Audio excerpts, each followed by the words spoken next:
Hadirin yang kami hormati, Assalamualaikum warahmatullahi wabarakatuh. Selamat pagi, salam sejahtera.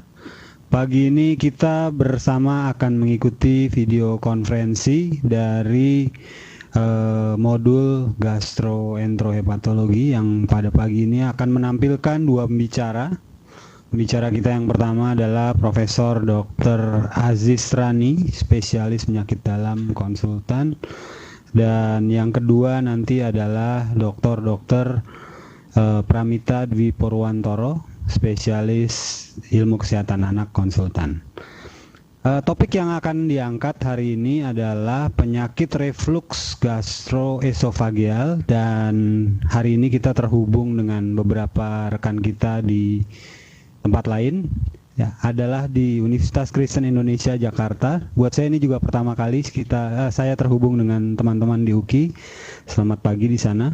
Kemudian yang kedua adalah dari Universitas Tanjung Pura di Pontianak. Kalau ini udah untuk kesekian kalinya, memang salah satu universitas yang sedang diampu oleh Fakultas Kedokteran UI dalam pengembangan Fakultas Kedokteran di sana. Saya tidak akan berpanjang kata, saya akan memperkenalkan secara singkat. Profesor Dr. Aziz Rani adalah alumnus Fakultas Kedokteran Universitas Indonesia, pendidikan dokternya diselesaikan di UI, demikian juga pendidikan penyakit dalam dan pendidikan subspesialis gastroenterohepatologis. Beliau adalah guru besar tetap di Fakultas Kedokteran Universitas Indonesia dan mantan ketua Departemen Ilmu Penyakit Dalam, dan aktivitas organisasinya adalah penasehat Perkumpulan Gastroenterologi Indonesia dan ketua kelompok studi Helicobacter pylori Indonesia. Juga menjadi ketua forum guru besar yang ada di Departemen Ilmu Penyakit Dalam. Barangkali itu perkenalan dari saya untuk Profesor Dr. Abdul Aziz Rani. Selanjutnya saya akan berikan kesempatannya kepada Prof. Silakan Prof. Terima kasih. Assalamualaikum warahmatullahi wabarakatuh. Selamat pagi, salam sejahtera. Hari ini saya akan mengajak saudara sekalian, baik yang di Jakarta maupun di Pontianak, membicarakan mengenai masalah gastroesophageal reflux disease, GERD, atau mungkin dalam bahasa Indonesianya adalah penyakit reflux gastroesophagogastric. Satu penyakit yang relatif mungkin kalau dahulu belum terlalu banyak, tapi sekarang kelihatannya akan makin banyak kita temukan. Pertama-tama mungkin kita mesti memahami bahwa gastroesophageal reflux sebetulnya suatu keadaan fisiologi. Jadi memang secara fisiologis dapat terjadi, intermiten, dan biasanya lebih mudah terjadi pada waktu sesudah makan. Yang akan kita bicarakan adalah mengenai gastroesophageal reflux diseases. Jadi keadaan ini terjadi apabila ada sejumlah isi lambung yang masuk ke esophagus, jumlahnya mungkin berlebihan, intensitas waktunya mungkin lebih lama, sehingga menyebabkan timbulnya keluhan-keluhan reflux, dan juga dapat timbul kerusakan mukosa, sampai kemungkinan terjadinya komplikasi. Penyakit ini menjadi lebih penting kalau kita lihat gambaran perspektif ini. Kalau pada awal abad ke-19, tukak dan kanker lambung merupakan penyakit utama, tetapi di dalam perjalanan abad ke-21, para ahli menganggap bahwa penyakit GERD akan menjadi penyakit yang dominan di dalam konteks penyakit saluran cerna bagian atas. Penyakit ini dalam kenyataannya memang lebih sering kita temukan di negara-negara barat. Prevalensinya misalnya di Inggris bisa sampai sekitar 25%, tetapi di Asia relatif lebih sedikit. Inilah perbandingan prevalensi negara barat dan negara timur. Kita lihat sekitar 18% dibandingkan di bawah 5% kalau kita lihat laporan dari Singapura dan dari Hong Kong. Bagaimana di Indonesia? Data epidemiologi di Indonesia belum ada. Akan tetapi data rumah sakit menunjukkan bahwa terjadi peningkatan pasien GERD sekitar 6% pada tahun 1997 sampai 26% pada awal tahun 2000. Dampaknya, penyakit ini menimbulkan dampak yang langsung dan tidak langsung dari segi biaya misalnya. Itu di Amerika Serikat, karena sana paling tinggi, biaya yang dikeluarkan untuk penyakit ini sekitar 14 miliar dolar, satu jumlah yang sangat besar. Ini data di Jakarta, sekali lagi terjadi peningkatan sekitar 13%, dan komplikasi kita tahu salah satu adalah Barrett esophagus yang merupakan lesi prekancer sekitar 1,4% dan kanker pada sekitar 0,5%. Jadi pasien-pasien GERD yang datang pada kita biasanya penampilan klinisnya dengan simptom-simptom yang tipikal, yang atypical, dan ada juga yang additional atypical. Jadi yang tipikal terutama adalah heartburn. Sayangnya istilah ini tidak ada di kosakata bahasa Indonesia. Mungkin nyeri dada, mungkin salah satu. Regurgitasi, mungkin ada istilah lokal, mungkin semacam gumoh atau merasa ada cairan dalam rongga mulut. Disfagia sebetulnya bukan gejala tipikal, akan tetapi bisa menunjukkan kemungkinan adanya GERD. Yang atipikal adalah batuk-batuk lama, nyeri dada yang non-kardiak, dan mungkin gangguan seperti asma. Gejala-gejala GERD ini merupakan masalah apabila pasien merasa bahwa gejala-gejala tersebut menimbulkan gangguan dalam kehidupannya sehari-hari, baik heartburn, regurgitasi, nyeri epigastrim, dan nyeri dada yang saya sampaikan. Gejala-gejala ekstraesofagial diduga ada hubungannya dengan GERD, oleh karena itu harus selalu didampingi dengan gejala-gejala tipikal. Oleh karena tidak mudah membuat diagnosisnya, terakhir para ahli berkumpul di Montreal di Kanada. Inilah definisi masa kini yang dipergunakan, disederhanakan, dan berorientasi kepada pasien. Jadi kalau kita lihat, yang penting ada aliran balik atau reflux isi lambung ke dalam esophagus. Kemudian yang kedua, dari sisi pasien, mengganggu kehidupannya sehari-hari atau sudah terjadi komplikasi. Definisi dari keluhan-keluhan yang mengganggu pasien adalah apabila keluhannya itu ringan, terjadi kira-kira lebih dari 2 kali seminggu, atau kalau keluhannya itu moderat, itu terjadi sekitar 1 kali seminggu. Secara skematis, inilah klasifikasi dari Montreal. Kita lihat ada sindrom esophagus, ada sindrom simptomatik dengan gejala tipikal tadi, ada sindrom yang dikaitkan dengan kerusakan mukosa, ada esophagitis, ada struktur Barrett, dan sampai pada adenokarsinoma.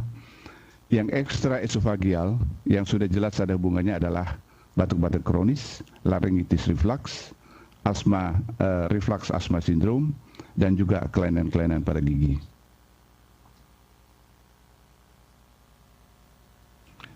Dahulu banyak digunakan istilah NERD. NERD ini sebetulnya terkandung artinya bahwa pasien GERD yang datang sudah dilakukan endoskopi dan dilihat tidak ada kelainan mukosa. Non-erosive reflux disease, ada gejala-gejala refluksnya tipikal, tetapi tidak ada kerusakan mukosa.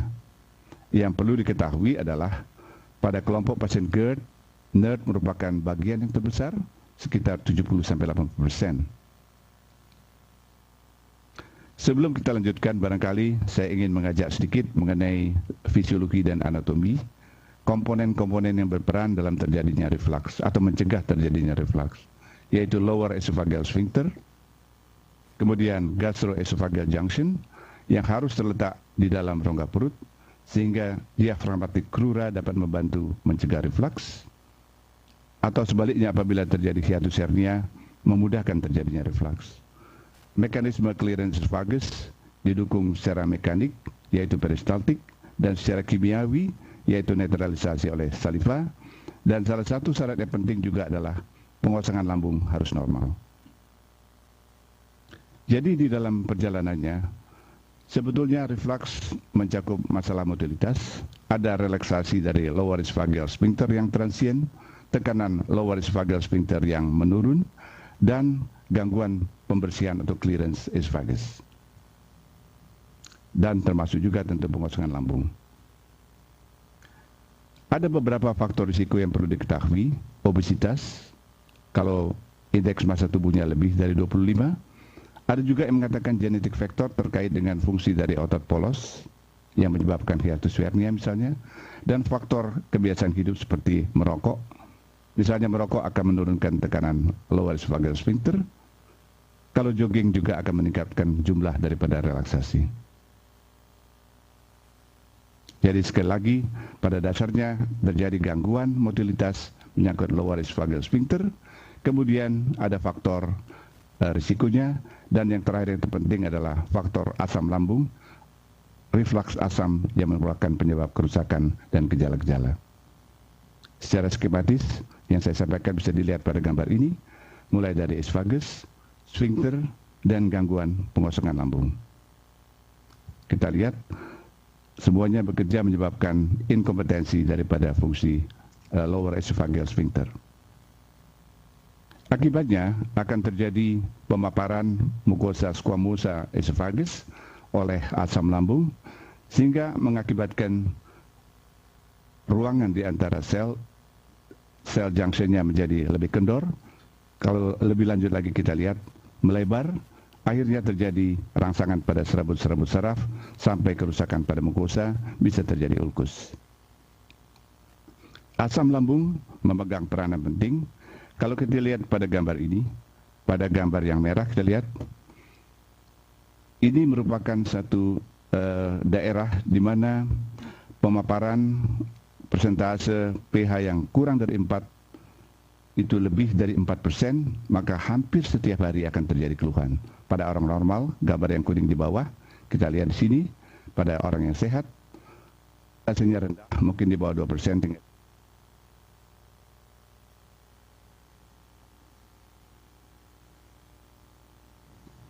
Asma demikian juga. Ada dua faktor, yaitu adanya mikroaspirasi, reaksi mukosa, dan juga ada yang melibatkan refleks yang dimediasi oleh nervus vagal, sehingga terjadi bronkospasme dan batuk. Ini gambarannya, ada mikroaspirasi, ada juga refleks vagal yang menyebabkan bronkokonstriksi dan batuk-batuk. Ini sekadar menunjukkan data bahwa kalau ada pasien asma dengan gejala-gejala tipikal, ternyata sekitar 60% ada masalah reflux dan gejala-gejala reflux. Selanjutnya saya akan membahas mengenai masalah diagnosis.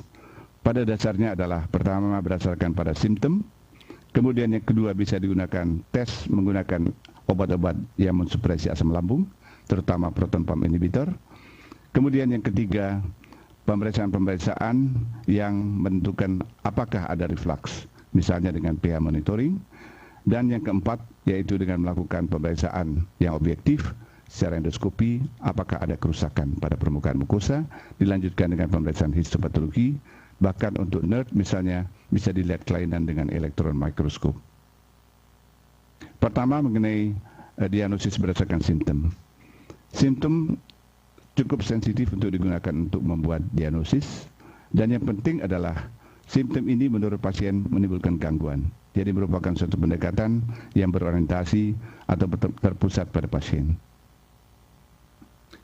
Pada pasien yang datang dengan chest pain, non-cardiac chest pain, pertama tentu secara berhati-hati kita singkirkan kemungkinan masalah kelainan-kelainan kardiologi, ini yang terpenting. Kemudian baru kita lakukan evaluasi. Misalnya bisa dengan tes proton pump inhibitor yang akan saya bahas berikutnya.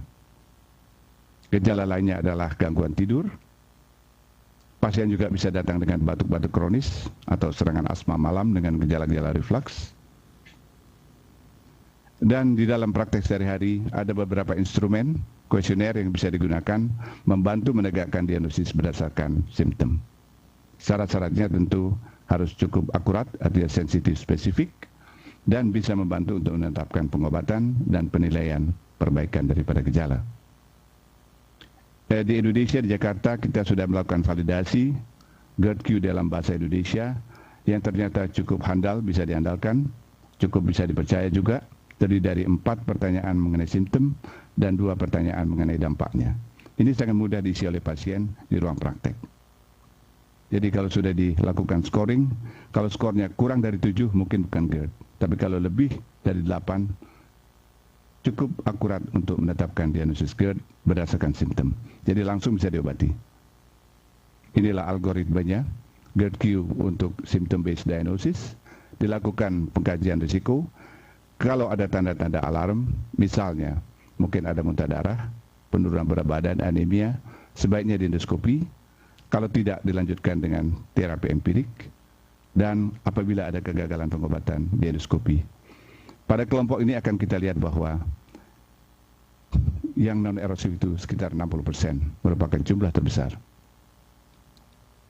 Cara lain diagnosis adalah tes proton pump inhibitor. Pada dasarnya pemberian dosis tinggi selama seminggu cukup akurat untuk non-cardiac chest pain, kira-kira sensitivitinya sekitar 80%, specificity 70%. Jadi di dalam praktek dianjurkan untuk dipergunakan oleh karena cukup akurat. Keterbatasannya tentu saja bahwa ada beberapa pasien yang tidak memberikan respon yang baik, terutama pasien dengan NERD. Ini sekadar mengingatkan kembali beberapa pemeriksaan imaging.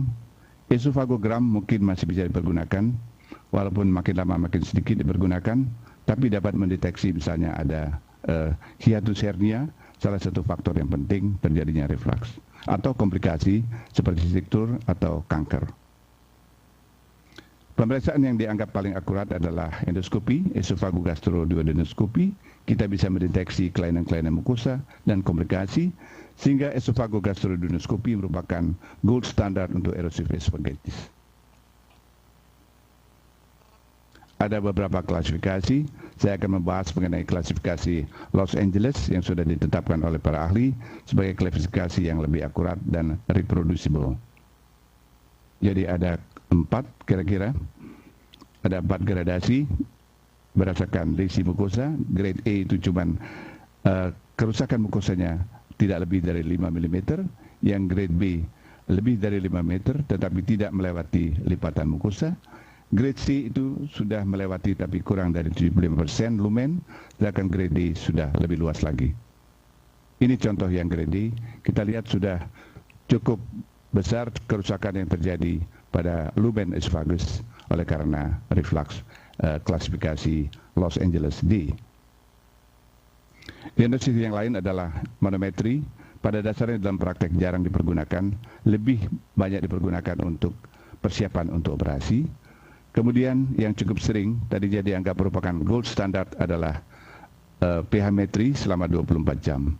Dikatakan bahwa sensitivitasnya cukup tinggi, akan tetapi problemnya adalah pada pasien-pasien dengan NERD ternyata 50% hasilnya negatif.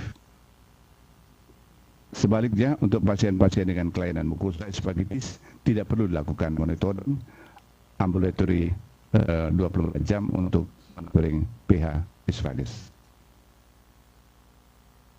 Jadi ini hanya selektif saja, dalam praktek sehari-hari tidak digunakan.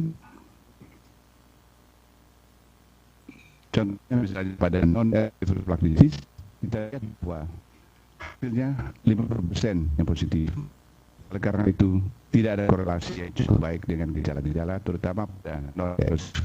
Karena itu, bukan perasaan rutin. Ini gambarannya. Kita lihat pada pasien NERD, kita lihat ada penurunan pH di sini. Dalam hal ini memang ada simptom, ini heartburn-nya terjadi. Jadi ada pemaparan asam yang tidak normal, juga disertai gejala. Tapi kalau kita lihat selanjutnya, ada juga 50% NERD itu tidak ada hubungannya antara hasil dari pH metri dengan gejala, sehingga dengan demikian disimpulkan bahwa yang terjadi adalah esofagusnya HIP sensitif. Metode diagnostik lain yang bisa digunakan adalah yang disebut sebagai MII, multi-channel intraluminal impedance. Jadi bukan cuma asam, tapi juga non asam atau asam lemah. Bahkan juga sebetulnya kalau ada udara yang naik bisa dideteksi. Pada dasarnya adalah ada beberapa probe untuk mengetahui pH dan juga tekanan. Terutama ini dipergunakan apabila terjadi kegagalan pengobatan. Kita lihat di sini dapat dideteksi adanya reflux yang non asam. Kalau kita lihat pada algoritma ini, impedance itu hanya dipergunakan pada pasien-pasien yang gagal pengobatan dengan PPI. Yang lain yang jarang dikerjakan adalah memeriksa pengosongan lambung. Ini secara praktis tidak dikerjakan, tapi dapat membantu untuk menegakkan diagnosis dan pengobatan selanjutnya. Selanjutnya mengenai pengobatan, di dalam pengobatan penyakit reflux itu biasanya dilakukan secara bertahap. Tujuannya adalah untuk mengurangi gejala, menyembuhkan esophagitis, dan mencegah terjadinya kekambuhan atau komplikasi. Jadi terdiri daripada perubahan dari cara hidup, termasuk berat badan misalnya, dan pengendalian asam lambung. Itu terutama yang dilakukan. Mengenai perubahan cara hidup, misalnya dengan mengurangi berat badan, mencegah makanan-makanan tertentu, atau mungkin mencegah posisi berbaring paling tidak 3 jam sesudah makan. Ada juga yang menganjurkan untuk meninggikan bagian kepala dari tempat tidur pada waktu tidur malam hari. Mengenai terapi farmakologik, pada dasarnya adalah walaupun dia kelainan mobilitas, supresi asam merupakan pengobatan yang paling utama. Bisa diberikan antacid untuk keluhan yang ringan, H2 reseptor antagonis juga untuk yang ringan, dan mungkin bisa untuk maintenance dengan hasil sekitar 70-80%. Dan yang terpenting adalah pemberian proton pump inhibitor. Jadi proton pump inhibitor merupakan terapi utama, tiang utama dari terapi GERD. Kita lihat hasilnya lebih baik dibandingkan H2 reseptor antagonis. Kemudian juga dapat disampaikan bahwa tidak ada perbedaan individual antara berbagai jenis PPI yang ada. Kita tahu ada omeprazol, lansoprazol, pantoprazol, dan rabeprazol. Biasanya obat harus diberikan sampai 8 minggu. Perlu disampaikan bahwa PPI dalam jangka panjang mungkin ada risiko-risiko efek samping. Ini sekadar menunjukkan hasil keberhasilan terapi dengan PPI di atas 90%. Sedangkan pada waktu 4 minggu kita lihat di sini keberhasilannya sudah 80%. Karena itu dianjurkan pemberiannya 8 minggu. Ini kalau dibandingkan untuk yang erosif dan non-erosif. Non-erosif itu lebih keberhasilannya lebih rendah, respon terhadap terapi untuk simptomnya sekitar 30% sekian, sedangkan untuk erosif lebih dari 50%, pemberian untuk 4 minggu. Jadi non-erosif relatif lebih sulit diobati. Obat-obat prokinetik umumnya diberikan untuk gejala-gejala yang ringan dan biasanya membutuhkan tambahan atau kombinasi dengan obat-obat supresi asam, misalnya proton pump inhibitor. Pasien-pasien GERD merupakan pasien yang perjalanannya kronis, cenderung hilang timbul.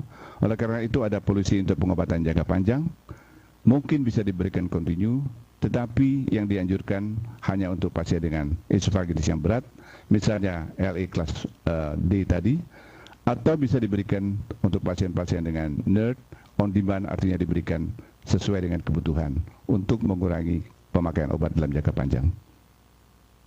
Inilah rasionalnya. Paling tidak dengan demikian dia menjadi suatu pengobatan yang cost efektif, selain mungkin lebih aman. Ini gambar diagramatiknya, menunjukkan dalam waktu 1 tahun, omeprazol menunjukkan hasil yang baik, mempertahankan hampir 100% daripada gejala-gejalanya. Ini data yang lain menunjukkan bahwa proton pump inhibitor lebih baik secara bermakna dibandingkan dengan H2 blockers, antara lain oleh karena faktor toleransi. Itulah pengobatan yang bisa diberikan secara medical farmakologi. Bagaimana dengan terapi bedah? Hanya diberlakukan apabila terjadi kegagalan berulang. Akan tetapi sebetulnya hanya sekitar 20% pasien yang membutuhkan. Ini harus diidentifikasi dengan benar. Oleh karena sementara ahli menganggap bahwa walaupun sudah dioperasi, sesudahnya masih perlu obat. Perlu ada faktor-faktor yang memprediksi keberhasilannya. Misalnya untuk keberhasilan terapi, pasien termasuk kelompok dengan gejala-gejala tipikal, ada gambaran pH yang tidak normal, adanya esophagitis. Dan yang faktor yang penting juga ahli bedahnya harus terampil. Karena untuk laparoskopi tentu diperlukan keterampilan yang lebih baik. Ini yang dilakukan, kalau kita lihat di sebelah kiri, ini dilakukan funduplikasi 360 derajat. Jadi dilakukan semacam dibungkus daerah sphincter itu supaya lebih kuat. Sedangkan yang tupe barangkali bahasa Prancisnya. hanya 270 derajat. Ini indikasinya bisa oleh karena permintaan pasien, tetapi juga bisa apabila terjadi kegagalan. Yang penting juga kalau ada hiatus hernia yang berat, itu sebaiknya dilakukan. Ini tindakan laparoskopi yang merupakan kecenderungan masa sekarang, oleh karena dikatakan cukup ringan, dikerjakan 1 jam, 2 hari kemudian pasiennya pulang. Saya rasa sedang dikembangkan. Bagaimana mengenai tindakan terapi endoskopik? Ada beberapa pilihan seperti di sini. Kalau yang strata ini diberikan energi supaya dia lebih menyempit. Kalau endosins itu dilakukan ligasi supaya juga menyempit. Enterix itu diberikan deposit material supaya sphincternya juga lebih efektif. Itulah pilihan-pilihannya. Akan tetapi pada dasarnya masih dibutuhkan data. Tidak bisa dilakukan secara rutin. Mengenai komplikasi, mungkin ada beberapa hal, tetapi yang menarik tentu mengenai Barrett's esophagus yang merupakan lesi prekanser menjadi adenokarsinoma. Jadi inilah kaskadenya dari GERD, kemudian terjadi metaplasia intestinal, kemudian terjadi Barrett dengan displasia tingkat yang tinggi, high grade, untuk menjadi adenokarsinoma yang umumnya sudah datang terlambat. Jadi inilah metaplasia dari epitel squamosa menjadi epitel yang kolumner di sebelah kanan. Inilah gambaran Barrett's esophagus secara endoskopi. Kita lihat perbedaan warna. Dan ini gambaran histopatologi. Kita lihat gambaran goblet cell dengan inti-inti yang ekstrim menunjukkan terjadinya intestinal metaplasia. Nah, Barrett ini terjadi dianggap oleh karena derajat pemaparan asamnya yang berkelanjutan. Jadi jelas faktor asam penting, jadi harus dikendalikan. Walaupun di dalam kenyataannya kalau sudah terjadi Barrett tidak bisa dipulihkan kembali dengan terapi asam. Kalau terjadi Barrett, terutama kalau sudah displasianya tinggi, risikonya itu jauh lebih tinggi dibandingkan dengan populasi normal, 40 sampai 125 kali. Jadi kalau terjadi Barrett, maka risiko terjadinya kanker itu sekitar 0,5% per pasien tahun. Ini mungkin istilah statistik. Ya, tidak terlalu banyak sebetulnya. Ini komplikasi yang lain selain Barrett dan kanker adalah struktur yang sebelah kiri. Kalau ini oleh karena dilihat dari dekat seakan-akan besar, tapi ini menunjukkan bahwa skopnya tidak bisa lewat. Kalau yang di kanan kita lihat ada ulkus di bagian atas.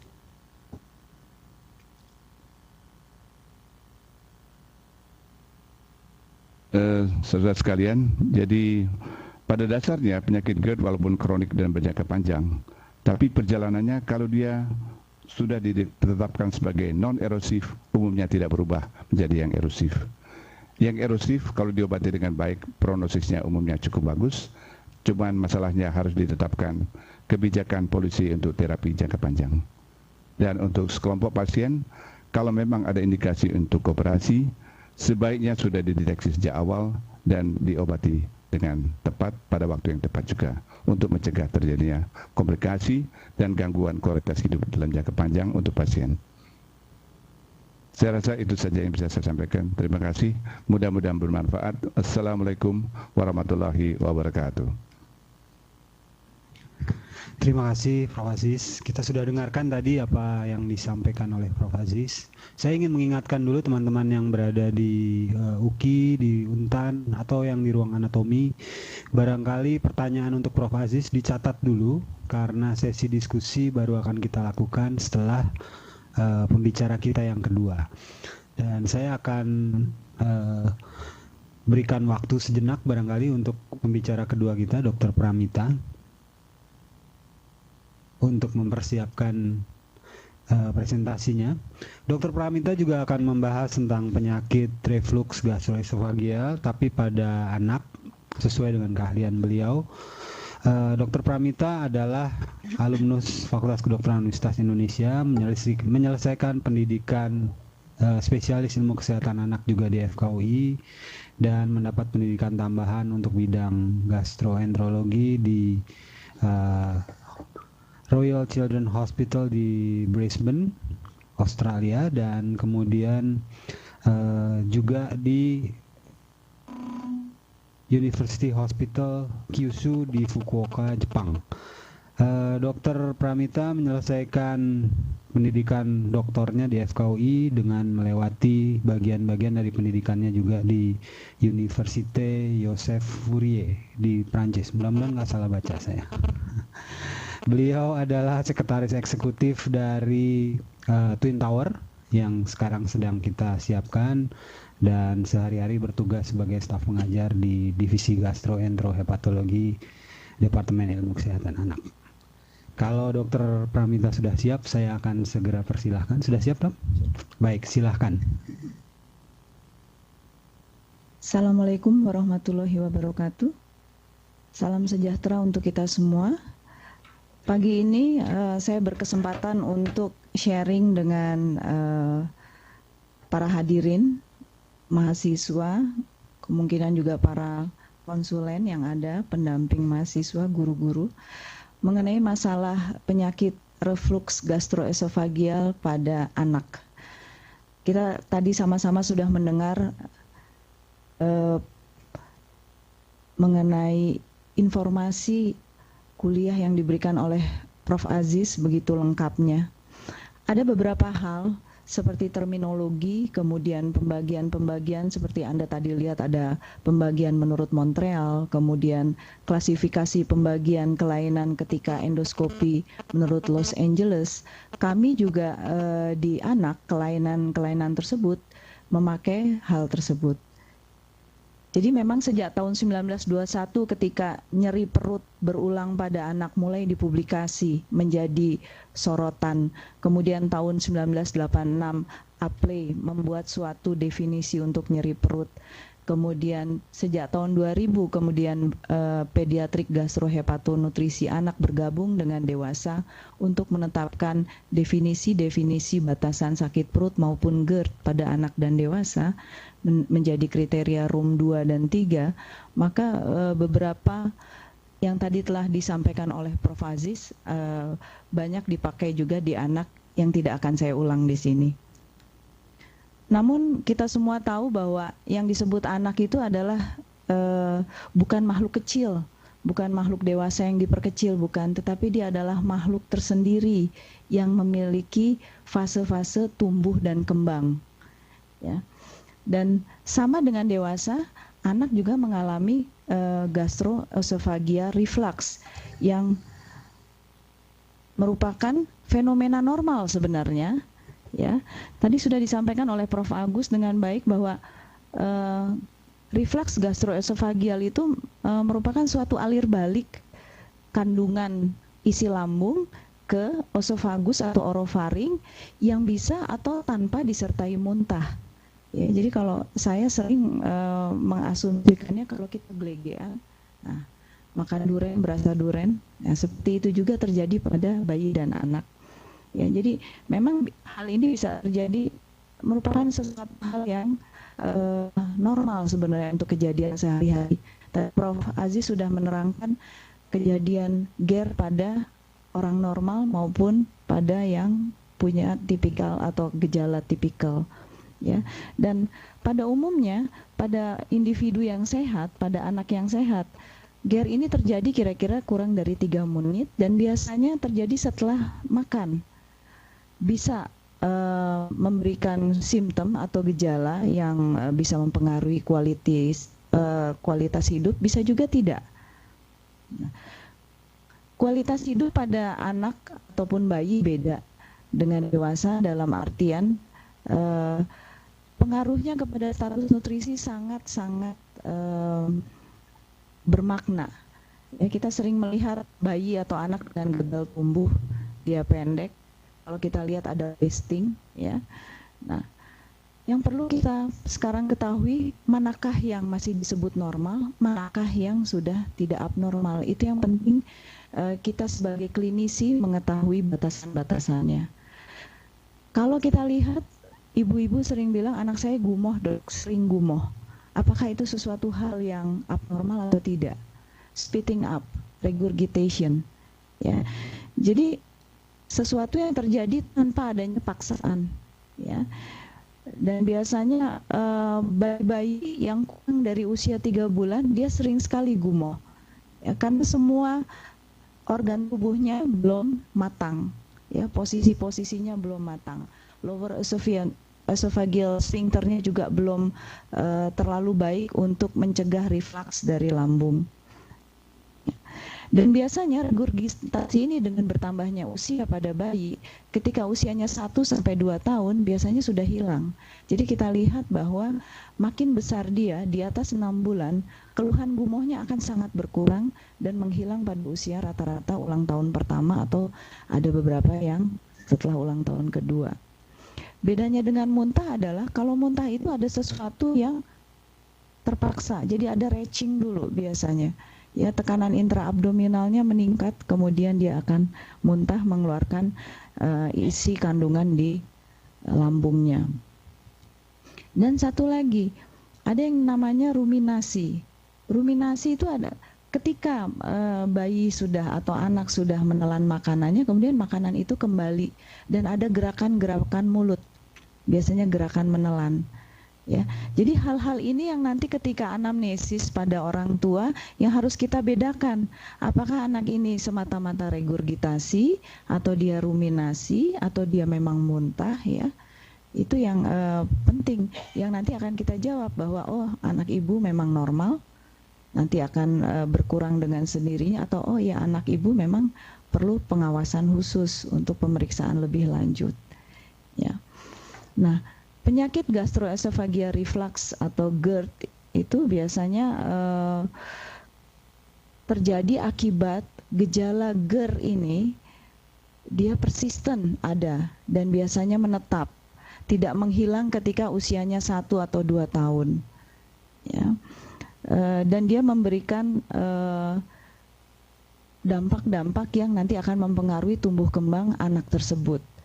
Ya, jadi kita ketahui bahwa GERD dan GERD pada bayi dan anak ini penting diketahui, dan mohon maaf ketika kita sebagai klinisi, kita sebagai seorang dokter harus lebih mempunyai banyak waktu pada seorang ibu yang membawa anaknya kira-kira mukanya sehat, kelihatannya sehat, tapi ibunya mukanya biasanya worried, cemas. Anak saya ini normal nggak ya? Gitu. Omanya, opanya, cucu saya normal nggak ya? Anaknya sih tenang-tenang aja. Tapi kalau dengar ceritanya hampir tiap makan muntah, sehari berkali-kali, seminggu hampir setiap hari. Nah, disinilah posisi kita sebagai klinisi. Nah, patogenesisnya tadi sebagian besar sudah disampaikan sebenarnya oleh Prof. Aziz. Ya. Nah, tapi apa sih yang kira-kira mempengaruhi atau faktor risiko terjadinya GER sebenarnya? Atau reflux pada bayi. Ya, kita tahu bahwa bayi itu setiap hari atau dalam kesehariannya kita sering mendengar ASI on demand, ASI semaunya, ya, minum susu semintanya, ya, antara 2,5-3 jam biasanya dia nangis dan minta susu. Nah, kemudian kita tahu bahwa secara anatomi memang masih pendek gitu esofagusnya, ya, dan sudutnya juga antara esofagus dan lambungnya itu masih lebar. Dan kita lihat bahwa bayi pada umumnya dia tiduran, ya. Kalau kita ingat guru-guru kita mengajarkan fisika, udara itu selalu ke atas. Ketika bayi entah dia minum ASI ataupun minum susu botol, udara pasti akan ikut tertelan. Dan setelah tertelan, udara itu akan mendesak ke atas. Ketika dia diberikan posisi upright atau kepala lebih tinggi daripada badannya, maka udara akan ke atas, ya, dan susunya yang tertelan akan turun ke bawah sehingga yang terjadi spitting up atau gumoh sedikit. Tetapi bila tidak dalam posisi upright, kira-kira setengah jam setelah minum, tetapi tiduran, Anda bayangkan udara akan tetap mencari tempat tertinggi, mendorong susunya dan akhirnya muntah. Dan biasanya laporan ibu-ibunya muntahnya tidak hanya dari mulut tetapi juga dari hidung, ya, dan itu buat orang tua cukup menakutkan. Nah, tadi Prof. Aziz pada slide ini sebenarnya sama, ya, jadi ada beberapa hal yang mengganggu motilitas saluran cerna terutama bagian atas, ya. Jadi relaksasi dari LES atau lower esophageal sphincternya yang lebih sering pada usia bayi, terutama di bawah 6 bulan karena dia belum baik ya. Kemudian adanya peristalsis yang terganggu. Ya, apalagi kalau bayi misalnya lahirnya dengan asfiksia, kemudian ada gangguan sentral, nah itu juga akan terganggu itu motilitasnya. Jadi kelainan-kelainan itu juga kita mesti anamnesis. Makanya kenapa pada anamnesis anak atau bayi mulai sejak dia dikandung, lahir sampai sekarang ditanya semua. Tidak hanya pada satu momen dia sakit saja. Ya. Dan tadi juga Prof. Aziz juga sudah menyampaikan bahwa adanya kompetensi yang hilang dari LES. Nah, apa sih manifestasi klinis yang harus kita perhatikan, kita cermati? Ya, symptoms itu adalah gejala yang kita bisa tanyakan pada orang tuanya. Ya, apakah gumohnya itu disertai dengan muntah, berarti keluar isi kandungan makanannya, atau tanpa muntah? Ya, tanpa ada effort ya. Terus anak mesti kita tanya, berat lahir itu penting. Kemudian berat badan sekarang berapa? Berat badan sebelum dia gumohnya atau muntahnya lebih banyak itu berapa? Kemudian kita plot kepada grafik. Ya, jadi memang kita melihatnya dia sebagai keseluruhan walaupun keluhannya hanya muntah saluran cerna ya. Anak yang rewel, bayi yang rewel, penelitian ini banyak di seluruh dunia. Ada yang bilang ada hubungannya, ada yang bilang tidak. Tetapi pada umumnya ketika anak terbangun tengah malam, teriak, kemudian dia rewel, disusukan juga tidak mau, kadang dia berhenti, kembali tidur, kadang tidak, ini boleh kita curigai. Ya, kalau tadi Prof. Aziz sudah menyampaikan tentang ada isian, data isian yang bisa dimasukkan untuk menentukan apakah orang dewasa atau di kami anak ini menderita GER atau tidak, kita juga punya seperti itu dan sudah divalidasi oleh Dr. Hegar di Jakarta. Ya. Kemudian apakah anak ini sering mengemut? Artinya apa? Dia melakukan clearance. Ya, seperti kalau kita sendawa, kalau kita melakukan clearance, pada bayi dia tidak minum susu, dia melakukan gerakan-gerakan itu. Anda harus tanyakan itu. Ya. Pada anak besar, dia bisa mengeluh sakit dada, nyeri dada. Ya, pada balita dia tidak bisa mengeluh, tapi kita bisa lihat dia suka menepuk-nepuk dadanya. Ya.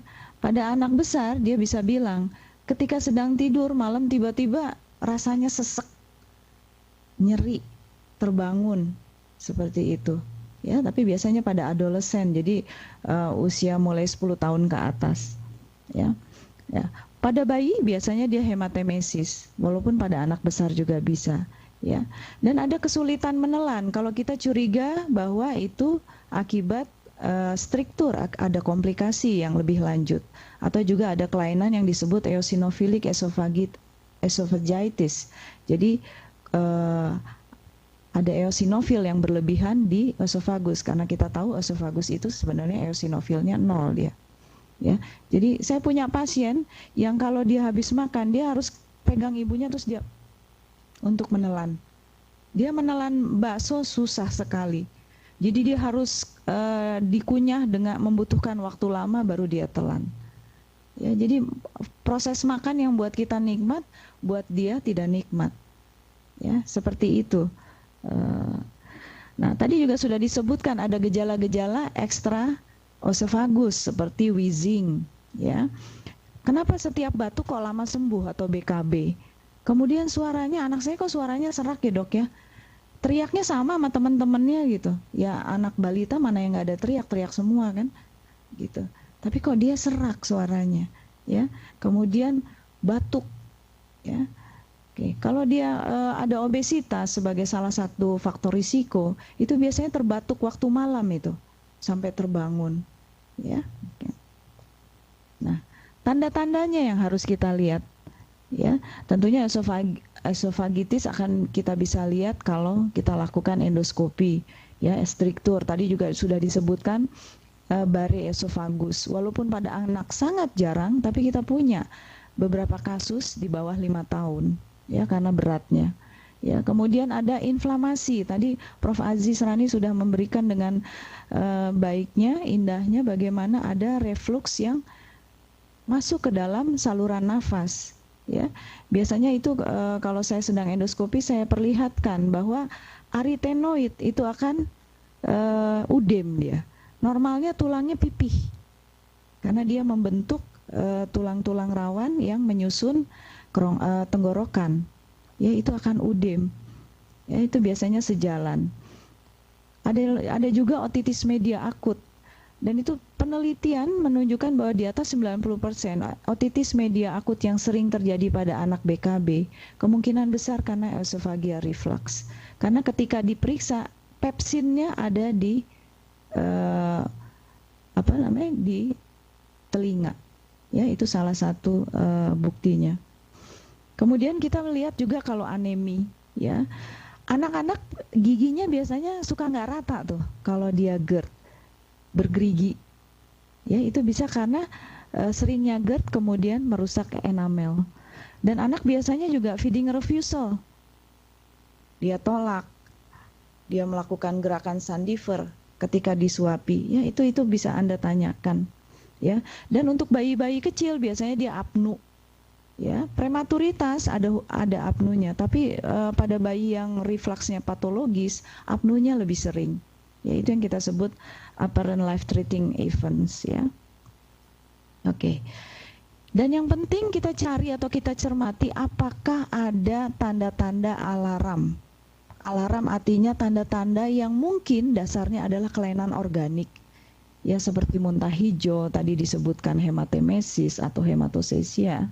Ya, kemudian dia mulai muntah-muntah usia 8 bulan misalnya, terus berlangsung sampai usia mendekati 2 tahun tidak selesai. Saya punya pasien seperti itu, ternyata struktur terjadi. Biasanya ketika kita tanya bagaimana dia muntah, sekarang dok minum ASI aja dia nggak bisa, pasti muntah. Dan ketika kita lakukan pemeriksaan penunjang seperti bariumil ataupun endoskopi, terbukti ada struktur oesophagus. Ya, dan anaknya harus kita cari apakah ada gagal tumbuh, ada diare yang berkepanjangan dan mungkin konstipasi, juga demam. Ya, seperti itu. Dan kelainan-kelainan metabolik maupun neurologis Anda harus cari juga. Nah, berdasarkan anamnesis dan pemeriksaan fisik, biasanya kita bisa mendiagnosis GERD. Ya, tentunya kita harus lihat faktor usia. Lagi-lagi kalau soal anak usia nih, ya ini usia normal, usia tidak normal, dan kita lihat tumbuhnya, apakah status nutrisinya baik, seperti itu. Ya, kami perkumpulan pediatrik gastrohepatologi dengan dewasa kita menentukan yang namanya PPI atau trial of acid suppression, ya, acid suppression. Jadi apakah anak ini menderita GERD atau tidak, kita lakukan pemberian terapi, ya, untuk menekan asam. Kemudian kita lihat ketika respon, kita bisa menduga bahwa kemungkinan diagnosis kita benar. Seperti itu, jadi mirip dengan yang dewasa. Ya, tadi Prof. Aziz juga sudah sampaikan ada beberapa cara untuk mendiagnosis. Ya, kita bisa melihat pH, ya, dengan berbagai macam, dari yang sederhana yang hanya satu probe, juga ada triple atau double, ya, kemudian ada multi channel. Kemudian pada anak sering dilakukan barium kontras radiografi, karena ada juga yang karena adanya rotasi ataupun volvulus sering muntah persisten. Jadi kita harus lihat, ya. USG untuk melihat reflux tidak konklusif, ya. Scintigraphy biasanya kita kalau mau melihat apakah ada gastric emptying yang terlambat, ya, pengosongan lambung yang terlambat, ya, tapi ini sangat sophisticated, ya. Dan yang terakhir seperti yang Prof. Aziz tadi sampaikan, endoskopi memang merupakan mandatori jika kita curiga, terutama kalau ada organik, ya, penyebab organik. Tata laksana yang utama pada pasien-pasien yang kita curigai menderita penyakit reflux gastroesofageal adalah satu, menghilangkan gejalanya. Karena gejala ini sangat erat kaitannya dengan kualitas hidup. Dan kualitas hidup pada anak adalah bermain, makan, dan sekolah. Ketika dan tidur. Ketika hal tersebut terganggu, artinya kualitas hidupnya tidak baik. Saya sedang mengelola beberapa anak yang sudah 2 bulan, 6 bulan tidak sekolah. Ya. Yang tadinya dia, kalau kita minumkan air putih 1 sendok teh aja, itu meraung-raungnya bisa sampai 15 menit dan kita bisa videokan. Tetapi dengan tata laksana yang baik, dalam 2 bulan mereka bisa main badminton lagi dan kemudian sekolah. Ya, seperti itu. Dan yang penting, ketika kita mendiagnosis bahwa oke, bayi ini normal, refluksnya atau gumohnya bukan suatu penyakit, jadi dia hanya GERD saja, ya. Jadi kita lakukan cara-cara konservatif, ya, seperti tadi saya sampaikan bahwa satu, positioning nomor 1, karena bayi kan pada umumnya tidur. Jadi ketika habis makan, posisikan kepalanya lebih tinggi daripada kakinya, ya, 30-60 derajat. Kalau biasanya saya berikan sesuatu yang simpel untuk orang tuanya. Ketika habis memberikan ASI ataupun memberikan susu, ya, ketika kita berusaha sendawa, kan kira-kira malam-malam sudah ngantuk 20 menit kok nggak bunyi-bunyi, Anda taruh saja di bantal orang tuanya, biasanya cukup tebal kan, besar, taruh aja di situ, itu kira-kira 30 derajat. Dalam setengah jam nanti dia akan sendawa, ya, paling gumoh atau spitting up sedikit, tapi tidak yang memuncrat, ya. Kemudian juga kita bisa berikan makanannya dengan sedikit-sedikit tetapi sering, ya. Atau kita juga punya cara dengan thickening formula. Ada formula yang sudah jadi di Indonesia, sudah ada, ya. Bisa juga kita buat susu formulanya, kita berikan misalnya tepung maizena, seperti itu, ya. Nah, tentunya sekali lagi yang namanya bayi dan anak, muntah ini bisa akibat macam-macam, alergi misalnya. Kalau kita curiga alergi, ya, misalnya alergi susu sapi, Anda bisa berikan susu formula yang mengandung protein hidrolisat, ya. Oke. Dan untuk anak yang lebih besar, tadi sudah disampaikan juga lifestyle, ya. Jadi dietnya jangan terlalu spicy, ya. Mohon maaf, mie instan kurang baik, ya. Saya tidak against karena itu P3K, pertolongan pertama pada kelaparan. Semua orang pasti setuju, ya. Tapi hati-hati, ya. Makan seperlunya saja supaya, karena kalau begitu menderita dispepsi ataupun GERD, hal ini sebagai salah satu faktor pencetus. Karena kalau pada anak yang merokok biasanya orang tuanya, dan saya sampaikan untuk tidak merokok walaupun di kantor, karena ketika ke rumah, kecuali kalau mau mandi dan cuci rambut setiap hari orang tuanya, ya, karena nempel di kuku, di badan, di baju, dan itu buat mereka injus untuk muntah dan batuk-batuk, ya. Coklat juga, ya, saya punya pasien kata ibunya kalau dikasih coklat dia sakit kayak gangsing muter gitu, karena dia nekuk biasanya, ya. Nah, untuk obat-obatan dari yang sederhana seperti antacid, ya. Untuk keadaan akut nggak apa-apa, karena obat ini ternyata memang baik untuk pelapis, ya, dan mengurangi nyeri dada, itu ada beberapa laporan. Walaupun pada anak untuk penggunaan jangka lama tidak dianjurkan karena mengandung alkali biasanya. Termasuk juga yang mengandung alginat dan sukralfat, ya. Evidence base ke arah sana atau guidelines-nya juga tidak menunjukkan hal yang efisien untuk mengobati GERD, apalagi untuk jangka waktu lama. Nah, mengenai histamin antagonis, hari ini cukup baik, ya.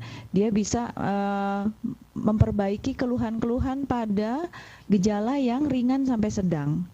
Tetapi memang ketika berat, golongan PPI itu lebih prima. Saya sampaikan di sini ada 3 golongan PPI yang biasa dipakai mulai dari neonatus sampai adolescence, ya. Memang FDA sudah mengeluarkan umur 1 tahun sampai 17 tahun. Ya, untuk obat-obatan ini. Untuk yang di bawah 1 tahun masih pro dan kontra. Tapi kami gastroenterologi anak di dunia biasanya bila life saving kami berikan itu. Dan ternyata rata-rata memberikan hasil yang baik, kualitas hidupnya membaik dalam hal ini makan, karena bayi itu harus tumbuh. Tanpa makan dia tidak akan bisa tumbuh. Dengan intravena yang terlalu lama atau parenteral nutrisi yang terlalu lama akan terjadi komplikasi yang tidak diinginkan dan ke arah kematian. Ya, seperti itu. Nah, ini dari atas ke bawah proton pump inhibitor yang kami pakai yang paling prima memang esomeprazol, kemudian omeprazol dan kemudian lansoprazol. Prokinetik terapi biasanya dipakai, tapi penggunaan Cisepride itu hati-hati, hanya pediatric gastroenterologist yang menggunakan, ya, karena dapat menyebabkan QTC yang memanjang, jadi kelainan irama jantung. Biasanya yang bisa dipergunakan dan tidak mengikut sertakan susunan saraf pusat adalah domperidon. Bila kita mendapatkan gejala atau symptoms ada gastric emptying yang terlambat. Ya. Tadi Prof. Aziz juga sampaikan anti-reflux surgery, ya, funduplikasi itu digunakan. Tapi memang satu, tergantung dari dokter bedahnya. Yang paling sering digunakan adalah metode laparoskopi. Ya, kalau pada anak Nissen funduplication yang biasa dipakai. Gitu. Jadi bisa saya simpulkan di sini bahwa GERD itu biasanya jarang didiagnosis pada anak di bawah 1 tahun, sulit mendiagnosisnya karena dia juga ada komponen GER, ya, yang merupakan sesuatu yang normal terjadi, ya, dan biasanya GERD ini akan sembuh dengan sendirinya, GER akan resolve atau dia akan membaik sendiri di bawah usia 1 tahun. Tetapi hati-hati, bila gejalanya di atas 1 tahun persisten, kita bisa menduga ini suatu GERD. Ya. Dan biasanya diagnosisnya berdasarkan anamnesis dan pemeriksaan fisik. Kemudian kita melakukan empirik terapi. Ya. Untuk diagnosis kita lakukan GI series atau pemeriksaan bariumil untuk menyingkirkan adanya kelainan anatomi, ya. Endoskopi adalah yang paling prima saat ini karena kita juga bisa mendeteksi kelainan selanjutnya melalui pemeriksaan patologi anatomi, ya. Dan tentunya pemeriksaan-pemeriksaan yang invasif ini harus kita pertimbangkan dengan baik kapan waktunya. Tidak begitu saja diterapkan pada seluruh anak, karena ingat tadi ada komponen normal pada terutama bayi di bawah 1 tahun, ya. Kalau gejalanya masih normal biasanya sih sembuh sendiri atau dia mudah sekali diobati, ya. Dan dari beberapa macam farmakologis memang untuk anak ternyata golongan PPI adalah yang paling prima, terutama untuk pemberian atau penggunaan jangka lama. Dan laporan-laporan kami terakhir bahwa penggunaan 2 tahun berturut-turut ternyata cukup aman, dan kami sedang menunggu evaluasi multisenter untuk penggunaan 10 tahun berturut-turut. Ini adalah gambaran anak yang sehat, dia bisa gambar, colorful, semua komponen ada. Moga-moga jika kita menjadi klinisi yang memperhatikan hal ini, kita akan menjadikan anak Indonesia yang sehat. Terima kasih. Wassalamualaikum warahmatullahi wabarakatuh. Terima kasih Dokter Pramita. Saya akan mempersilahkan dokter untuk duduk bersama saya dan Prof di sini. Kita akan membuka sesi diskusi kita. Tadi pagi saya melihat bahwa teman-teman di UKI yang siap paling awal, oleh karena itu saya juga akan memberikan kesempatan kepada teman-teman di UKI Jakarta yang paling awal. Untuk 2 penanya, dan penanya mohon menyebutkan namanya. Saya persilahkan teman-teman di UKI. Sebentar, Dok. Oke, sebentar.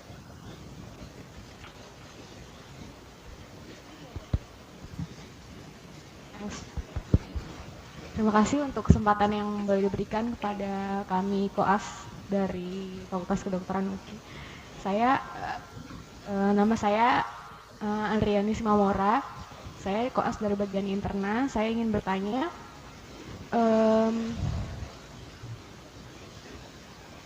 apakah faktor-faktor yang menjadi pelindung dan juga faktor-faktor yang menjadi perusak pada lambung pada dispepsia? The GERD. Terima kasih. Saya persilakan satu lagi barangkali dari UKI.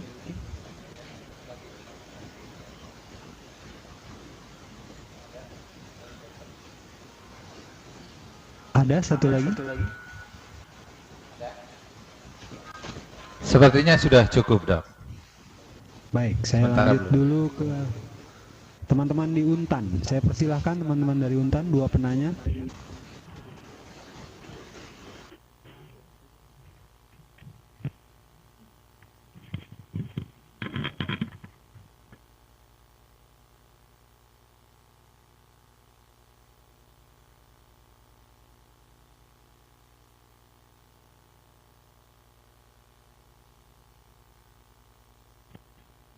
Gambar kami. Iya, selamat siang, Dok. Silakan. Iya, saya ingin bertanya kepada Profesor Ajis. Yang ingin saya tanyakan, nama saya Dita Yuni Krisnasari dari Untan Pontianak. Ketika terjadi peningkatan reflux pada asam yang menyebabkan terjadinya GERD, itu biasanya kita juga sering lihat tampak sebagai gejala yang berupa mules. Nah, yang ingin saya tanyakan, Dok, kenapa ada satu jurnal yang mengatakan bahwa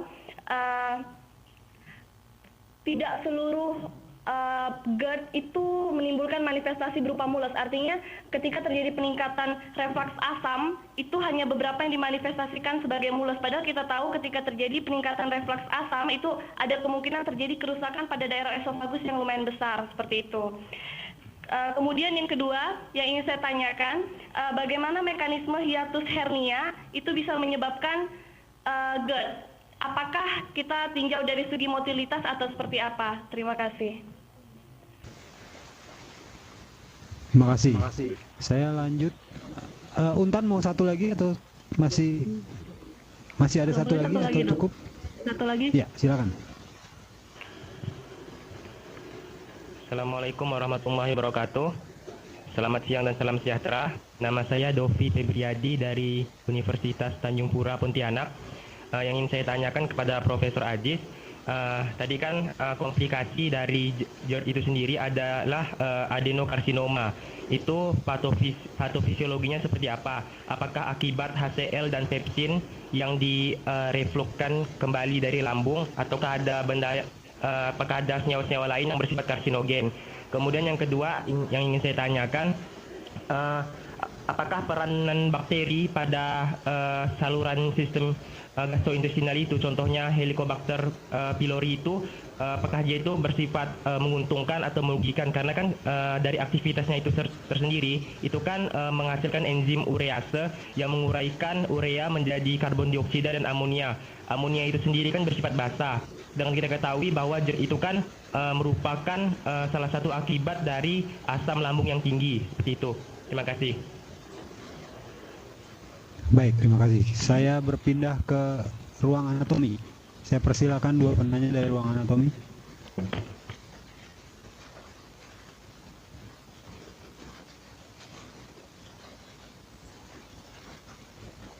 Saya lanjut ke ruangan ini, silakan 2 penanya.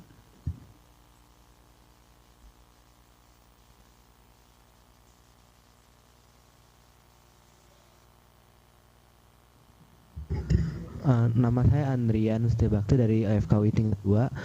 Pertanyaan saya untuk Prof. Aziz, dalam kasus non-erosive reflux disease, apakah akan ada kerusakan pada esofagus, dan juga apakah simptoms dan komplikasinya sama dengan GERD yang biasa? Sekian, terima kasih. Satu lagi barangkali.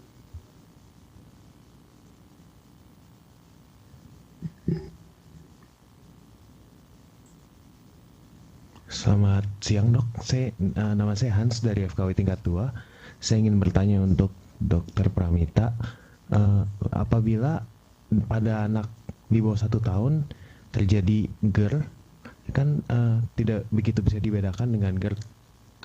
Apakah tata laksana yang harus kita lakukan bila kita menemui anak dengan itu? Terima kasih dok. Baik, kita sudah mendapat 7 pertanyaan. Saya akan berikan kesempatan untuk Prof. Aziz untuk menjawab. Silakan Prof.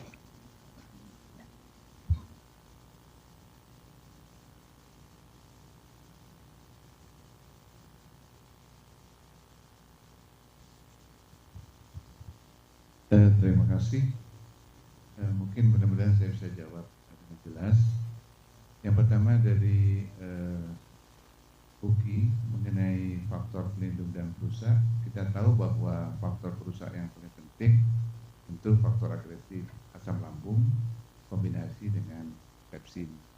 Jadi kombinasinya bisa merusak epitel permukaan lambung, bisa erosi, bisa kemudian luka.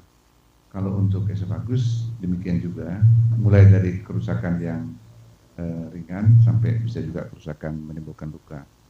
Mengenai faktor pelindung, saya rasa kalau untuk reflux ada faktor pelindung yang sifatnya kimiawi, misalnya saliva itu menetralkan asam lambungnya reflux. Yang mekanik itu struktur dari sphincter esophagus bawah, termasuk juga struktur di sekitarnya, termasuk diafragma. Jadi kalau misalnya ada di intraabdominal, itu juga cukup efektif untuk mencegah terjadinya reflux. Kalau secara umum, mungkin faktor pelindung itu sebetulnya pada dasarnya ketahanan dari mukosa esophagus dan lambung sendiri. Ini terkait dengan mikrosirkulasi, terkait dengan prostaglandin dan lain-lain. Mudah-mudahan terjawab. Kemudian yang kedua, mengenai pertanyaan keluhan yang tidak tipikal, mules barangkali ya. Memang pada dasarnya kenyataannya banyak pasien yang datang justru dengan nyeri epigastrium. Sebetulnya itu lebih tepat untuk pasien-pasien dengan dispepsia. Jadi kemungkinan memang ada 2 penyakit yang berbeda atau dasar kelainan motilitas.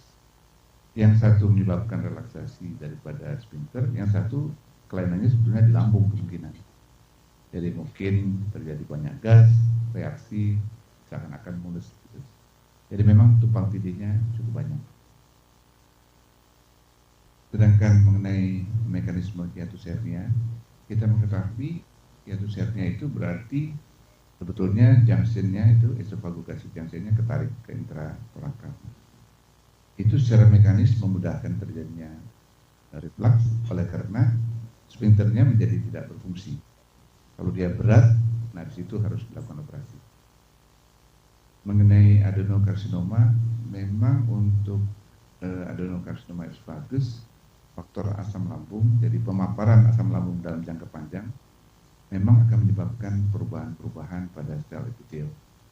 Jadi mulai dari terjadi intestinal metaplasia, kemudian dysplasia, akhirnya menjadi kanker. Tapi kalau kita tahu bahwa karsinogenesis itu sebenarnya selalu tidak tunggal faktornya. Ada faktor-faktor lain, mungkin faktor makanan yang mengandung nitrat dan sebagainya. Helicobacter pylori, saya rasa memang Helicobacter pylori menyebabkan radang, mengeluarkan amonia. Ya, dapat dikatakan bahwa kuantitas daripada produksi asam lambung mungkin relatif bisa agak dinetralisir. Jadi ada efek menguntungkannya. Ya, walaupun ada juga yang mengatakan bahwa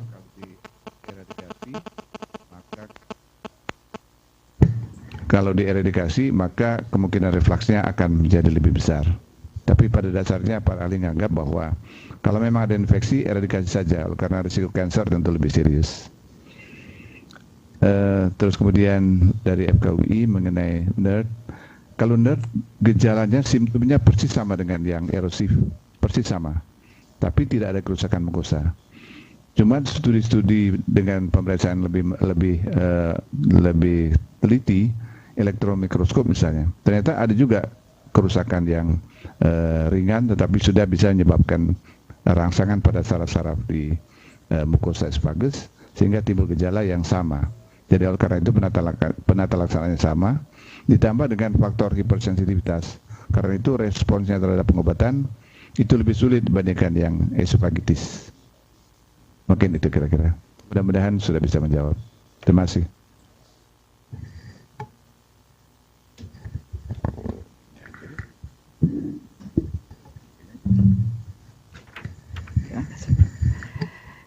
Ya, saya ada satu pertanyaan dan pertanyaannya cukup bagus ya.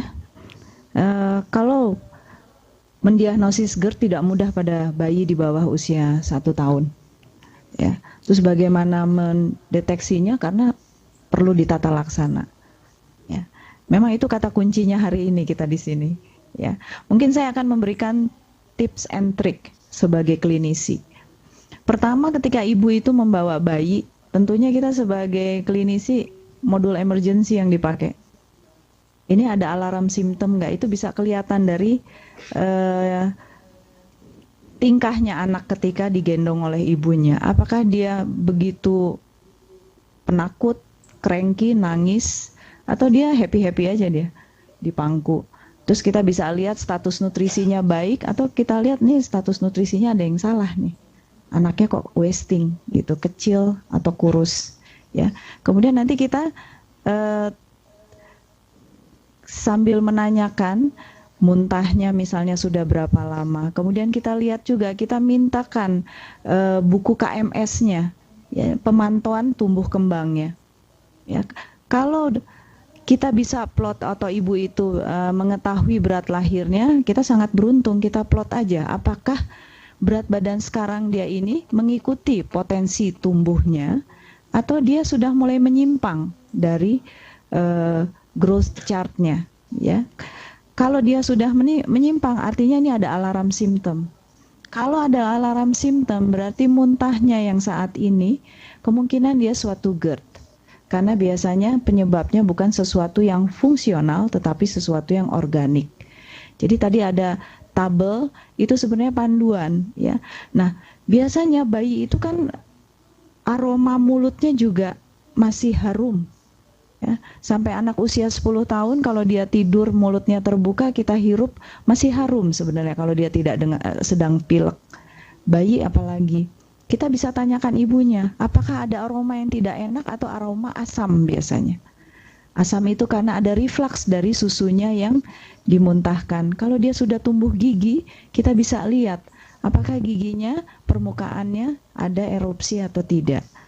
Seperti itu. Dan yang penting adalah selain muntah biasanya ada feeding refusal. Tidak mudah untuk menyuapi anak ini kalau dia sudah mulai mendapat makanan pendamping ASI atau MPASI. Ya, dia tidak pernah bisa habis dalam porsinya, kemudian dia selalu menolak, dibawa keliling, enggak habis juga, membutuhkan waktu lebih dari sejam kadang-kadang. Itu kita sudah bisa nih, ini jangan-jangan GERD ini. Ya, nah, apakah langsung diendoskopi atau apa? Kita lihat dulu. Biasa kita empirik terapi, itu tata laksana awal. Dan satu, pola makannya harus kita perbaiki disesuaikan dengan kemampuan dan usianya. Jangan anak usia 4 tahun tapi makannya masih serelak. Ada yang seperti itu. Badannya gede, obesitas karena isinya kalorinya tinggi.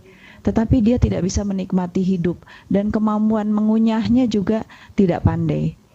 Itu. Jadi seperti itu, ya. Jadi apakah nanti pemilihannya H2 antagonis atau yang lain, yang ada aja di sekitar kita, tidak masalah. Tidak selalu harus dengan dimulai PPI. Dengan H2 antagonis kalau dia ringan cukup baik. Dan jangan lupa ini biasanya kita lakukan terapi ini 2 minggu, kemudian kita stop, kita lihat 2 minggu sesudahnya apakah keluhannya kembali atau hilang sama sekali. Seperti itu Dr. Robi. Moga-moga menjawab.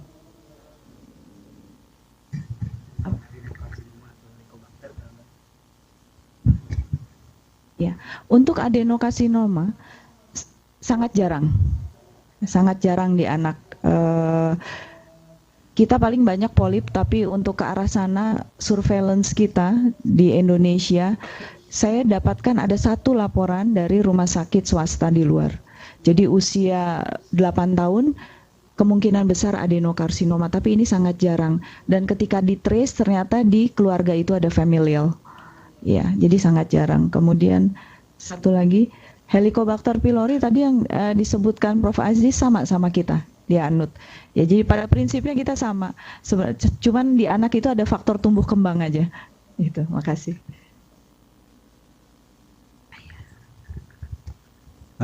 Kita masih punya waktu untuk masuk ke putaran kedua sesi tanya jawab kita. Saya kembali ke Uki.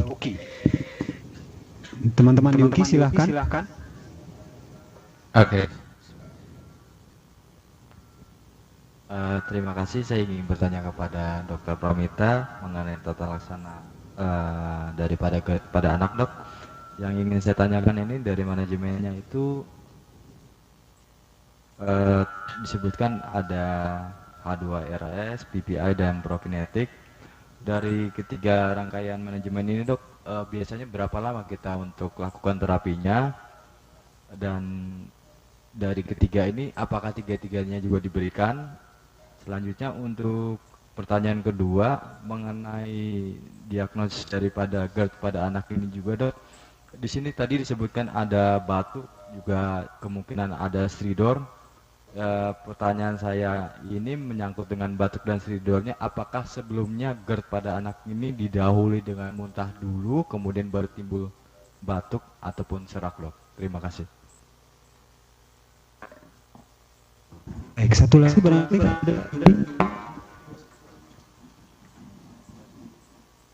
belum ada. Baik, belum saya ada, lanjut ke Untan. Silahkan teman-teman di Untan, dua penanya. Ya, terima kasih, Dok. Saya Dr. Diana, staf pengajar dari Untan. Ada yang mau saya tanyakan dengan Prof. Aziz.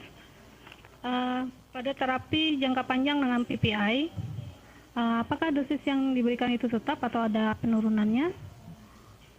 Kemudian yang kedua, apakah ada hubungan cegukan yang sering dengan timbulnya GERD?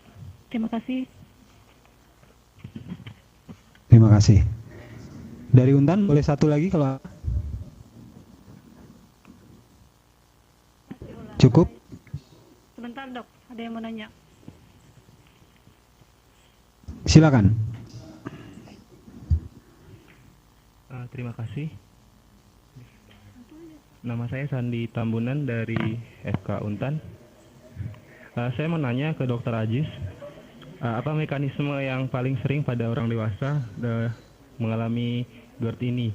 Karena tadi ada kelemahan dari sphincter di LES, kemudian ada transient LES, TLESR, dan lain sebagainya. Apa yang paling sering menjadi mekanisme dari GERD pada orang dewasa? Terima kasih, Dok. Baik, ke ruang anatomi silahkan. Dua penanya dari ruang anatomi.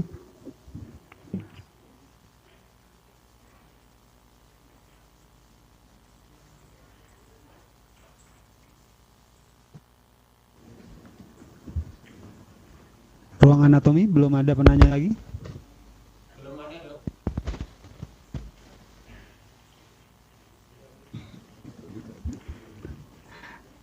Baik, kalau belum ada untuk di ruangan ini, saya undang lagi dua penanya.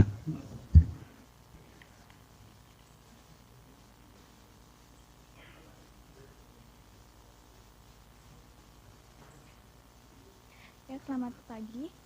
Saya Desi Pramita dari FKUI tingkat 2. Di sini yang saya akan tanyakan adalah masalah PPI.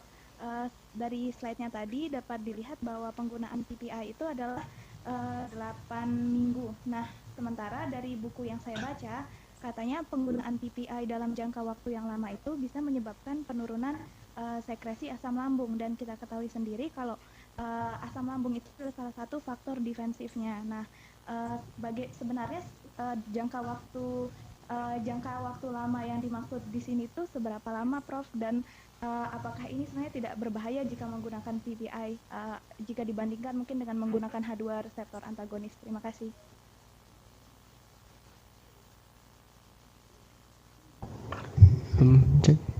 Selamat siang, Profesor dan Dr. Pramita. Ini saya ada pertanyaan juga.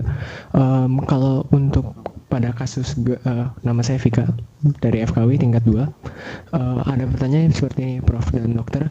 Kalau pada kasus GERD itu berapa persen kemungkinan relapse-nya? Soalnya apakah kalau misalnya simptomnya udah hilang, berapa kemungkinan dia relapse lagi? Satu. Dan dua, seandainya kalau misalnya ada pada kasus GERD yang berulang-ulang juga, atau mungkin pada kasus dispepsia yang bisa mengacu pada GERD, apakah kalau misalnya setelah satu simptom dia berulang dan dia relapse dan muncul lagi, apakah kita perlu ada penggantian obat? Seperti misalnya kalau misalnya kita gunakan ranitidin untuk simptom pertama kali itu udah oke, apakah kita harus lanjut ke PPI? Oke, itu pertanyaan. Terima kasih. Baik, terima kasih. Saya akan persilahkan Prof.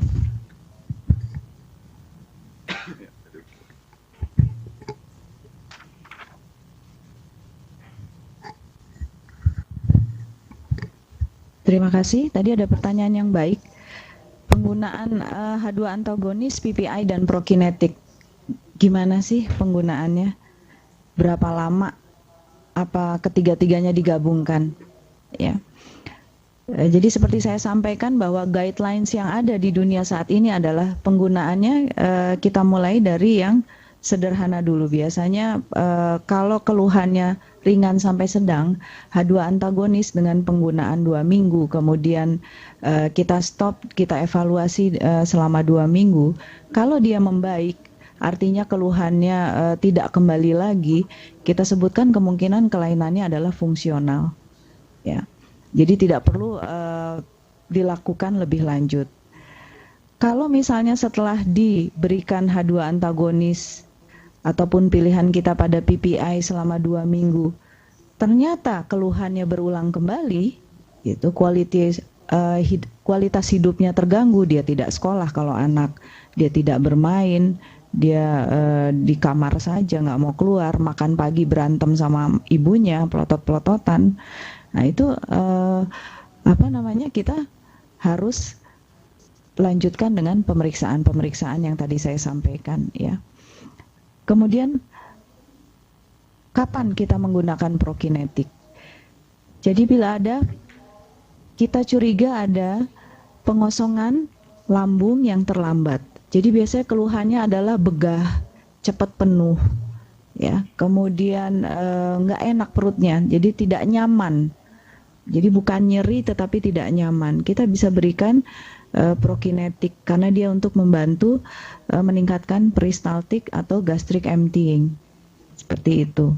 Jadi kita jarang menggunakan ketiga obat sekaligus, tetapi kita bisa menggunakan variasi 2 obat, apakah itu H2 antagonis atau PPI dengan prokinetik. Ya, prokinetik juga kita berikan biasanya yang aman, yang golongannya domperidon, karena metoclopramid itu akan mengganggu susunan saraf pusat. Ada pengalaman di praktek saya bahwa ada seorang anak datang dengan kepalanya tidak bisa nengok, tenggeng dia. Gitu. Ternyata dia banyak mengkonsumsi metoclopramid. Dengan kita hentikan, dia akan kembali normal. Seperti itu. Kemudian GERD pada anak dikaitkan dengan batuk, stridor atau suara yang serak. Itu mekanismenya gimana? Nah, inilah GERD yang terjadi kelainannya di luar osofagus atau saluran cerna. Ya, jadi tidak hanya ini, tetapi anak-anak kadang-kadang dia sering batuk, pilek, kemudian disertai panas tinggi, dan biasanya anaknya sering menarik-narik telinga. Atau kalau kita raba, ubun-ubun besarnya masih terbuka, dia membonjol, tetapi tanpa ada tanda meningitis, ya, tidak ada kaku kuduk, ya, hanya sedikit tahanan aja yang kita sebut meningismus. Hati-hati, ini otitis media akut yang kalau dia berulang, dan itu biasanya pencetusnya adalah tadi refluksat yang dari lambung itu masuk ke dalam saluran pernapasan. Jadi dia sebagai benda asing, HCl itu di dalam saluran nafas yang kemudian dibatukkan kembali. Nah, biasanya batuk kronis berulang ataupun wheezing berulang yang sulit diobati. Ketika kita tanya ada gejala dan tanda ke arah GERD, maka kita obati secara simultan, biasanya baik. Seperti itu. Kemudian ada satu pertanyaan terakhir mengenai GERD dengan relapse. Itu apakah perlu penggantian obat? Berapa persen relapse-nya? Kemudian kalau sudah diberikan ranitidin apakah perlu diganti dan sebagainya? Relapse ini kalau dari laporan yang anak tergantung dari apa yang kita gunakan obatnya. Tentunya pada yang PPI relapse-nya jauh lebih sedikit dibandingkan dengan penggunaan yang menggunakan H2 antagonis. Ya, dan tentunya kalau misalnya keluhannya berat kita menggunakan H2 antagonis, relapse-nya akan jauh lebih besar dibandingkan ketika kita melihat gejalanya begitu berat, ada alarm simptom dan kita menggunakan PPI. Ya. Untuk data di Indonesia sendiri yang relapse ini kita belum punya, jadi kita masih menggunakan data luar negeri. Kemudian bila kita sudah mentata laksana anak dengan GERD dengan H2 antagonis dan ternyata respon, kita tidak perlu meningkat ke PPI. Jadi PPI biasanya kita pilih, kita lakukan kalau gejalanya berat atau anak ini menunjukkan GERD tetapi dia critically ill. Tadi kita tahu bahwa baik Prof. Aziz maupun saya menyampaikan bahwa penggunaan H2 antagonis pada critically ill hati-hati karena efeknya, adverse effect dari H2 antagonis sendiri akan memberikan takikardi. Jadi akan memperburuk critically ill-nya. Saya rasa itu Dr. Bobby. Semoga. Terima kasih untuk pertanyaannya. Yang saya tangkap tadi mengenai masalah PPI dari Untan itu, memang pada pasien-pasien yang membutuhkan terapi jangka panjang, PPI juga merupakan salah satu pilihan. Dosisnya biasanya diambilkan dosis yang paling rendah. Jadi cukup diberikan 1 kali sehari karena kita tahu PPI masa kerjanya memang sekitar 20 jam. Umumnya bisa diberikan kalau sudah sembuh katakanlah, itu diberikan setengah dosis. Jadi kalau misalnya biasanya pakai 40 mg esomeprazol atau omeprazol, untuk maintenance mungkin cukup 20 mg saja. Jadi di dalam jangka panjang ada juga anjuran untuk tidak perlu continue, jadi diberikan kalau memang dibutuhkan. On demand itu maksudnya kalau dia ada keluhan, pasien bisa menentukan apakah dia perlu makan obat atau tidak. Dianjurkan biasanya jangka pendek saja, 5 hari atau 7 hari. Kalau sudah baik boleh stop kembali. Mengenai cegukan memang tidak pernah dimasukkan sebagai bagian dari simptom dari GERD. Tapi saya rasa fenomenanya adalah bahwa di situ terjadi semacam kontraperistalsis. Biasanya dicetuskan oleh karena masalah adanya gas atau banyak gas di dalam saluran cerna bagian atas. Kemudian yang kedua, mengenai mekanisme yang paling utama, memang sebetulnya pada dasarnya yang paling utama adalah terjadinya relaksasi sphincter. Akan tetapi yang kemudian lebih menentukan adalah faktor agresif asam. Nah, kebetulan memang obat yang paling efektif adalah obat untuk menekan supresi asam tersebut. Sedangkan obat-obat untuk memperbaiki kinerja dari sphincter sampai saat ini memang sudah ada, tapi hasilnya belum memuaskan.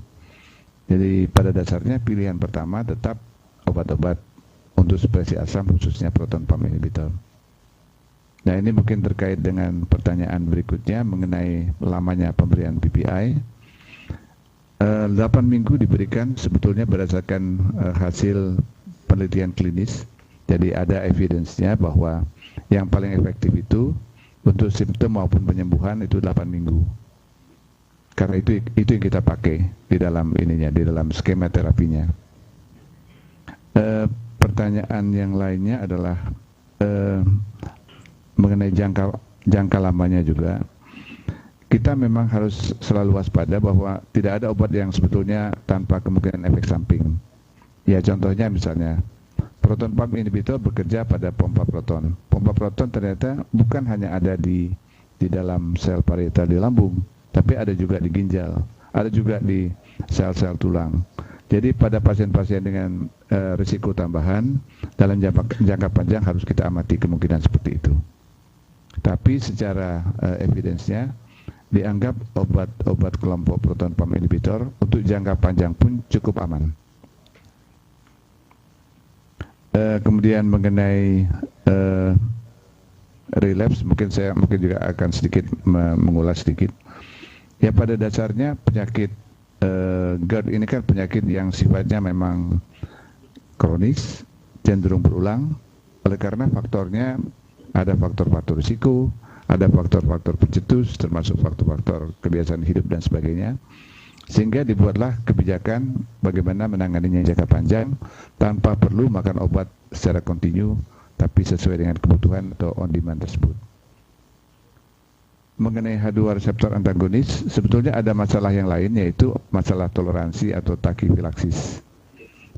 Sudah dibuktikan bahwa H2 reseptor antagonis kalau diberikan lebih dari 2 minggu, maka akan terjadi toleransi, jadi efeknya menurun. Jadi oleh karena itu untuk jangka panjang mungkin proton pump inhibitor bisa diandalkan. Terima kasih. Baik, kita sudah lewati 2 sesi. Barangkali ada hal yang belum muncul dari Dr. Pramita. Bagaimana prevalensinya dan kecenderungannya ke depan, Dok? Boleh di...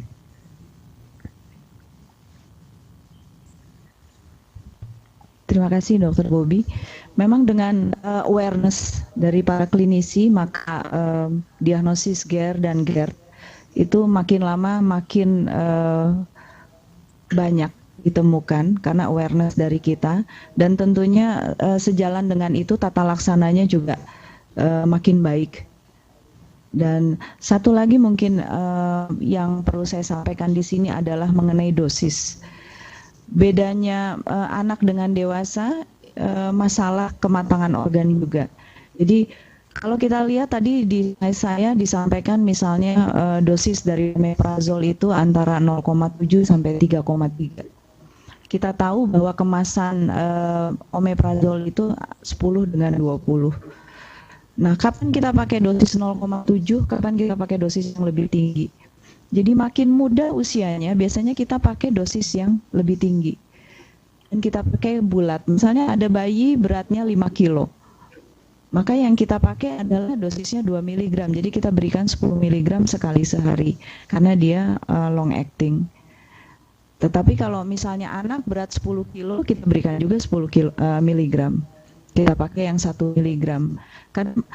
Kalau di beberapa laporan penelitian, kalau seorang anak kita berikan terapi, misalnya dengan PPI, kok tidak baik, itu belum tentu karena salah pemilihan obatnya, tetapi mungkin karena salah dosisnya. Jadi itu salah satu tips untuk tata laksana GERD pada anak. Ya, terima kasih.